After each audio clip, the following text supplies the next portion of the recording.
લોયાના ચોથા વચનામૃતમાં અખંડાનંદ સ્વામીએ શ્રીજી મહારાજને પ્રશ્ન પૂછ્યો કે બ્રહ્માંડ અનંત કોટી છે, તો વર્તમાન કાળે અહીં જેવા દર્શન થાય છે ભગવાનના, એવા જ બીજા બ્રહ્માંડમાં થતા હશે કે નહીં? શ્રીજી મહારાજ કહે છે ભગવાનની ઈચ્છા હોય, પ્રભુની પોતાની ઈચ્છાથી જે બ્રહ્માંડમાં દર્શન દેવા ઈચ્છે એ બ્રહ્માંડમાં દર્શન થાય છે. એમાં કોઈ નિયમ નહીં કે આ બ્રહ્માંડમાં છે તો બીજા બ્રહ્માંડમાં નથી, અથવા બીજા બ્રહ્માંડમાં છે જ એવું કંઈ નહીં. જેવી ભગવાનની ઈચ્છા. ભગવાન અક્ષરધામમાં નિજ સ્વરૂપે અખંડ બિરાજે છે. જ્યારે સંકલ્પ કરે તે બ્રહ્માંડમાં ભગવાન દર્શન આપે છે. વળી અખંડાનંદ સ્વામીએ પૂછ્યું, ભગવાનનું જે દિવ્ય સ્વરૂપ અક્ષરધામમાં બિરાજે છે એ દ્વિભુજ છે, સદા સાકાર છે.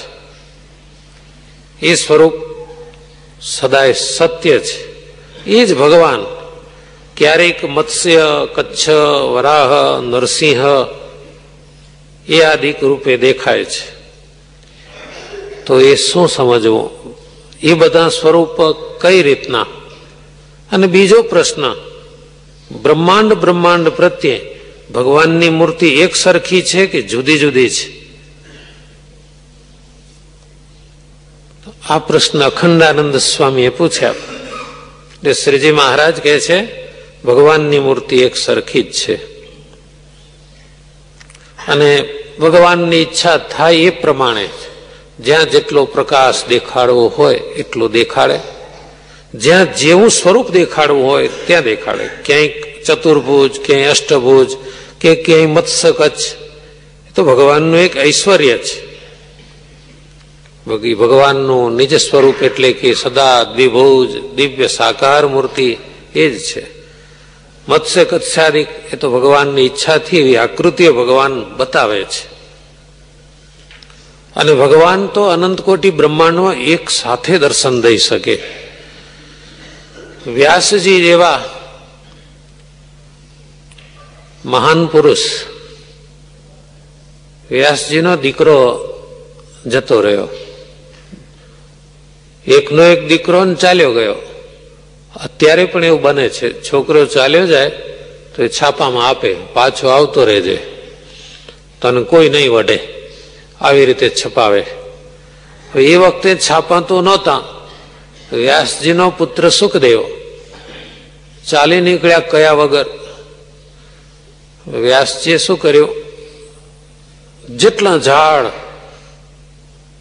વનસ્પતિ, ઔષધિ એ બધામાં વ્યાસજીએ પ્રવેશ કર્યો અને અવાજ કર્યો કે પુત્ર પાછો વાળ. આખું જંગલ, આખી ધરતી બધામાંથી અવાજ આવ્યો, પાછો વળ, પાછો વળ, તારા પિતા વ્યાસજી તને બોલાવે છે. તો બાપ એવા બેટા. સુખદેવજીએ જવાબ આપ્યો એ જ રીતે.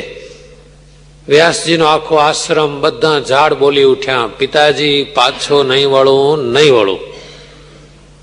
તો સ્વામિનારાયણ ભગવાન અત્યારે એમ કહે છે કે આવી રીતે સુખદેવજી જેવા સિદ્ધ પુરુષ એ પણ જગતમાં વૃક્ષે વ્યાપી શકે. એ તો ભગવાનના ભજનના પ્રતાપે આવું સિદ્ધપણું પામ્યા છે. તો પ્રભુ તો યોગેશ્વર છે. આ બ્રહ્માંડમાં હોય, બીજા અનંત કોટી બ્રહ્માંડમાં પણ હોય. ભગવાનની માયાને કોઈ જાણી શક્યું નથી. ભગવાન જેવા સમર્થ એક પરમાત્મા જ છે, સિદ્ધાંત છે. પછી મુક્તાનંદ સ્વામી બોલ્યા,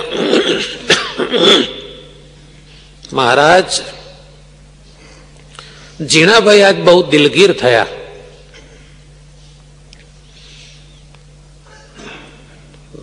મુક્તાનંદ સ્વામીના મુખે પણ આ શબ્દ છે, દિલગીર. આપણી ગુજરાતી ભાષામાં બીજા શબ્દો પહેલા વપરાતા હતા. સ્વામી કહે છે, મહારાજ આ ઝીણાભાઈ બહુ દિલગીર થયા અને બોલ્યા કે મહારાજ અમારે ઘેર પધાર્યા નહીં, અમારે ઘરમાં રહ્યાનું શું કામ છે? ઝીણાભાઈની સ્થિતિ કેવી હશે? તમે કોઈ અત્યારે કોઈ સંતને ક્યાંય બોલાવો ઘેર ને ના પાડે તો તમને એમ થાય તો આપણે ઘરમાં રહીને શું કરવું છે, ચાલો ત્યારે, એવું થાય કોઈ દિવસે? ઝીણાભાઈ કે છે, શ્રીજી મહારાજને આમંત્રણ આપ્યું હતું, છતાં મહારાજ અમારા પંચાળે પધાર્યા નહીં, અહીં લોયા આવ્યા, તો અમારે ઘરમાં રહેવાનું શું કામ છે? તો શ્રીજી મહારાજ કે છે, આવું ન ચાલે. મૂંઝાઈને કે રીસથી જે પ્રેમ કરે એનો પ્રેમ એટલે કે ભક્તિ, સેવાભાવ એ નભવાના નહીં.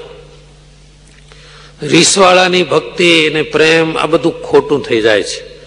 માટે મૂંઝાઈને મુખ ઝાંખું કરવું નહીં, એ સારી રીત નથી. તો ઝીણાભાઈ બોલ્યા. મુક્તાનંદ સ્વામીએ તો ઝીણાભાઈના વતી રજૂઆત કરી હતી.